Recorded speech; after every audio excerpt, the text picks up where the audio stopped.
पाहूया विस्तृत बातम्या। ईश्वरपूर नगरपालिका निवडणुकीत प्रचारादरम्यान आक्षेपार्ह पत्रके वाटल्याच्या आरोपावरून महायुती व राष्ट्रवादी काँग्रेस शरद पवार पक्षाच्या कार्यकर्त्यात वादावादी झाली। या प्रकरणी दोन्ही गटाकडून पोलीस ठाण्यात परस्पर विरोधी तक्रारी दाखल करण्यात आल्या असल्याचे पोलीस निरीक्षक संजय हिरुगडे यांनी सांगितले। ईश्वरपूर नगरपालिकेच्या प्रभाग 3 मध्ये महायुतीकडून शकील सय्यद व गीता सोनार हे 2 उमेदवार आहेत। या उमेदवाराच्या प्रचार करत असताना प्रचारपत्रके वाटप करण्यात येत होती। यावेळी वाद झाला।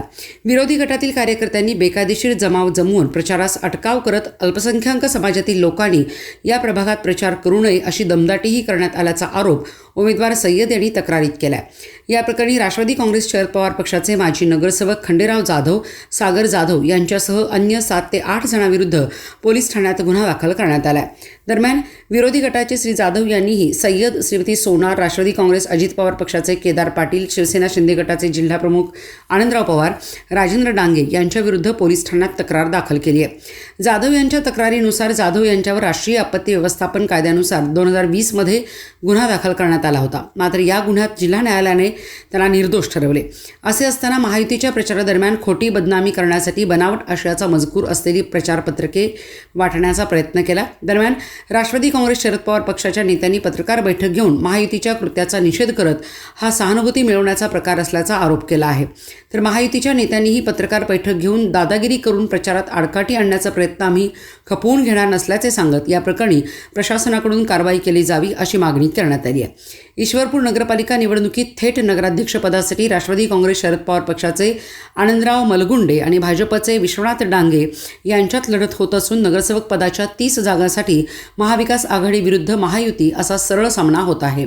प्रचाराच्या अंतिम टप्प्यात उमेदवार आपल्या प्रभागात मतदारांच्या भेटीसाठी प्रचार फेरी काढत असून प्रभाग 3 मध्ये महायुतीच्या उमेदवारांचा प्रचार सुरू असताना वादावादीचा प्रसंग घडला आहे। मी शकील आदम सय्यद ईश्वरपूर नगर परिषदेसाठी प्रभाग क्रमांक 3 मधून उभा आहे राष्ट्रवादी काँग्रेस पक्षाच्या वतीनं। माझ्या समोरचा उमेदवार राष्ट्रवादी शरदचंद्र पवार यांच्या पक्षातून खंडेराव जाधव आहेत। सातत्यानं मी अर्ज भरल्यापासून मला त्यांच्या धमक्या सुरू आहेत। तो अर्ज काढून घे इथपर्यंत त्यांचं सगळं सुरू होतं, परंतु अर्ज काढून घ्यायची मुदत संपल्यानंतर मी प्रचाराला सुरुवात केली। प्रचाराला सुरुवात केल्यानंतर सातत्यानं माझ्या पाठीशी एक गुंडांची टोळी त्यांची माझ्या पाठीमागं आहे। मी ज्या ज्या घरात जाईन त्या ठिकाणी आम्ही बाहेर आले की ते आज जायचं आणि आमच्या ज्या पॉम्पलेट दिलेत आम्ही त्यांच्याकडून त्या पॉम्पलेट हिसकावून घ्यायच्या असा प्रकार सुरू होता।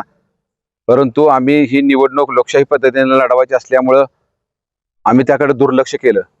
आज 26 नोव्हेंबर खरं तर संविधान जे आपल्याला दिलं डॉक्टर बाबासाहेब आंबेडकरांनी असा दिवस म्हणून मी माझ्या कामाचा लेखाजोखा एक पॉम्पलेट छापलेला आहे, एक प्रसिद्धपत्रक छापलेलं आहे।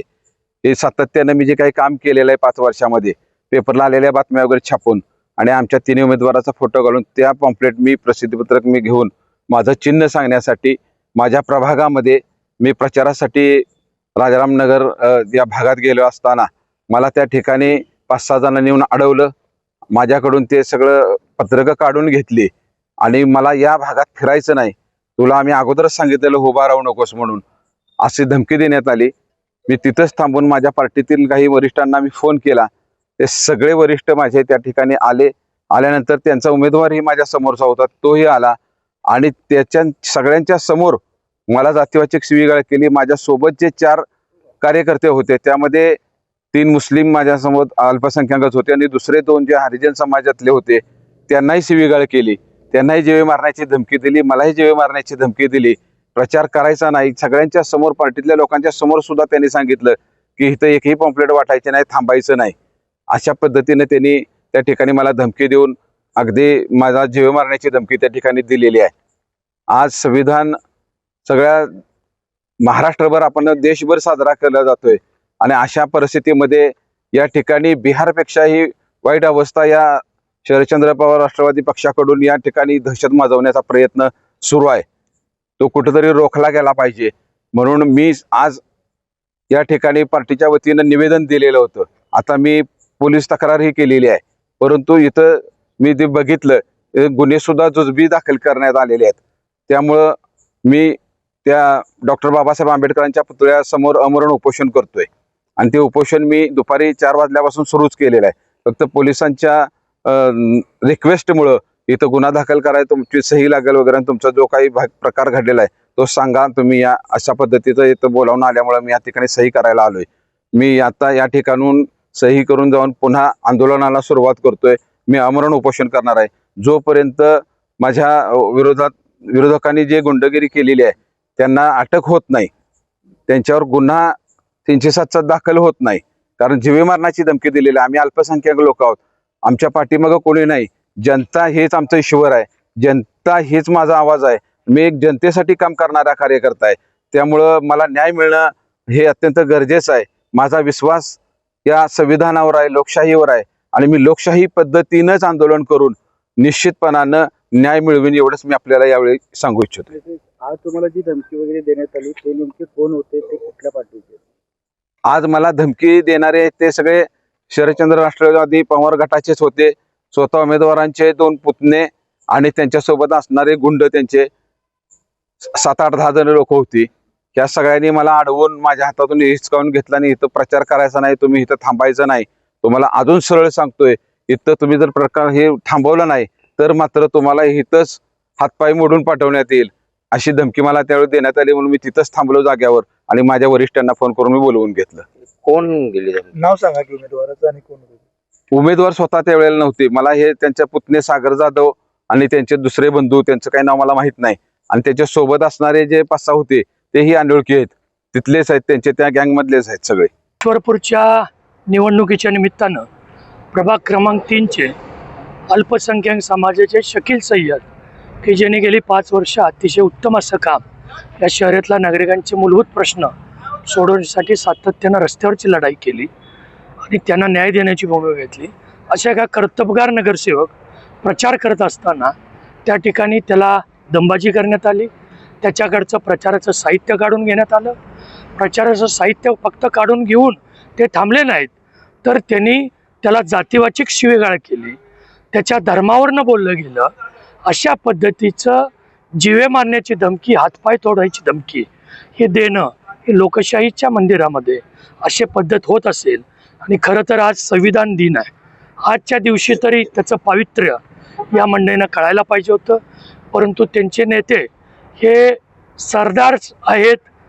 गुन्हेगारांची त्या ठिकाणी पाठराखण करणं हे गेल्या 36 वर्षात त्यांनी इमाने इतबारे तेच काम केलंय आणि ते पेरलेलं आज या ठिकाणी उगवलेलं आहे. कोण आहेत विरोधक तुमचे आणि कुणी धमकी दिली? शकील सय्यद साहेबांनी आज या ठिकाणी गुन्हा नोंद केलेला आहे. ते डॉक्टर बाबासाहेब आंबेडकरांच्या पुतळ्याच्या समोर जोपर्यंत त्यांना अटक होत नाही त्यासाठी उपोषणाला बसलेले आहेत. त्यांनी प्रामुख्यानं ज्यांना धमकी दिलेली आहे ते सागर जाधव आणि खंडेराव जाधव या 2 व्यक्तींच्यावर त्यांनी FIR दिलेली आहे. आणि ज्याला तिथून हाकलून देऊन तुझं घर जाळेल, तुला जीवन ठेवणार नाही, अशा पद्धतीची धमकी देणं हे या शहराच्या संस्कृतीला अजिबात योग्य नाही, असे आमच्या सगळ्यांचं मत आहे. महायुती म्हणून आम्ही शकील सय्यदच्या पाठीमागं खंबीरपणानं आहोत. कोणत्या पक्षाचे ती लोक? राष्ट्रवादी काँग्रेस पार्टीचे ते माजी नगरसेवक आहेत. ते माजी पालकमंत्री, विद्यमान आमदार यांच्या गाडीमध्ये उजव्या हाताला त्यांच्या बसलेले असतात. त्यामुळे ते कोण आहेत याचा उलगडा मागच्या 2-2.5 वर्षापूर्वी कोविडच्या काळामध्ये आपल्या सगळ्यांना झाला असेल. एका महिला अधिकाऱ्याच्या अंगावर धावून जाण्याचाही प्रकार त्यांनी त्या काळामध्ये केलेला होता. महायुतीला मिळणारा लोकांचा प्रतिसाद हा अत्यंत चांगला असल्यामुळं विरोधी पक्षाच्या लोकांच्या पायाखालची वाळू घसरलेली आहे. त्यामुळं त्यांनी त्या नैराश्यपोटी असा प्रकार केलेला आहे. आणि आमच्या मुस्लिम बांधवांचा त्यांनी ज्या पद्धतीनं अपमान केलेला आहे ते या संस्कृतीला कधीच या शहराच्या मान्य होणार नाही. 2 तारखेला मतपेटीतून त्यांना या प्रकारचं उत्तर निश्चितपणाने मिळेल. महायुतीचे प्रभाग क्रमांक 3चे उमेदवार शकील सय्यद सर आज प्रभागात प्रचार करत असताना महाविकास आघाडीचे राष्ट्रवादी काँग्रेस पक्ष शरदचंद्र पवार गटाच्या उमेदवार आणि त्यांच्या कार्यकर्त्यांनी त्यांना प्रचार करण्यापासून अडवलं आणि त्यांच्याकडची पत्रकं काढून घेतली आणि सगळ्यांना शकील भैया आणि त्यांच्याबरोबर असणाऱ्या कार्यकर्त्यांना शिवीगाळ केली. अगदी मुस्लिम समाजातला आमचा एक सामाजिक कार्यकर्ता उमेदवारी तिथं करतोय, त्याच्या जातीवरनं अगदी खालच्या भाषेत त्याच्यावर उद्धार करून त्याला हातपाय मोडीन, तुझं घर जाळणार आहे, तुला ठेवतच नाही, इतक्यापर्यंत धमक्या देऊन परत इथं प्रचारात दिसायचं नाही, दिसलास तर ठेवणार नाही असं धमक्या दिल्या. त्याच्याबरोबर असणाऱ्या कार्यकर्त्यांना सुद्धा सांगितलं की तुम्ही फिरला तर बघा, इलेक्शन झाल्यानंतर ठेवणार नाही, अशा पद्धतीच्या धमक्या देऊन आज आमच्या उमेदवाराला अडवण्याचा प्रयत्न झाला. खरं तर परवा जयंत पाटील साहेब भाषण करताना म्हणाले की गुंडांची पार्टी आपण नगरपालिकेत पाठवायची का, पण गुंड कोणाच्या बाजूला आहेत, कुणाच्या बाजूला गुंड तुमच्या बरोबर कोण आहेत हे तर आता सगळं प्रत्यक्षात त्यांनी दाखवून दिलंय. गुंडगिरी कोण करते, सेम प्रकार मागच्या इलेक्शनला सुद्धा याच उमेदवारांनी कपिल ओसवाल अमित ओसवाल सारख्या सामान्य कार्यकर्त्याला रिव्हॉल्वरचा धमकी देऊन केला होता, ते तुम्हाला माहीतच असेल. पण तरी आता गुंडगिरी करायची आणि निवडणुका जिंकायच्या, दहशत निर्माण करायची आणि प्रेशर पॉलिटिक्स करायचा धंदा यांचाच आहे. फक्त आमच्यावर त्याचे आरोप करायचे, असा हो जो काही प्रकार चाललाय ते खपवून घेतला जाणार नाही आणि सामान्य ईश्वरपूर जनता याला योग्य ते उत्तर देईल. पराभव दिसत असल्यामुळे असं होतं असं वाटतं आपल्याला. 100% त्यांना पायाखालची वाळू सरकल्यामुळं त्यांनी असे आरोप झाले असं मगाशी पत्रकार परिषद सांगितलं. पाहिजे असेल तर व्हिडिओ क्लिप आपण दाखवू शकतो, त्याचा पुरावा आपल्याकडे आहे. आता ते सांगतायत की पत्रकार परिषद घेऊन की असा कुठलाच प्रकार घडला नाही आणि काहीच झालं नाही, फक्त विरोधकांना आता पराभव दिसायला लागला म्हणून सांगतायत.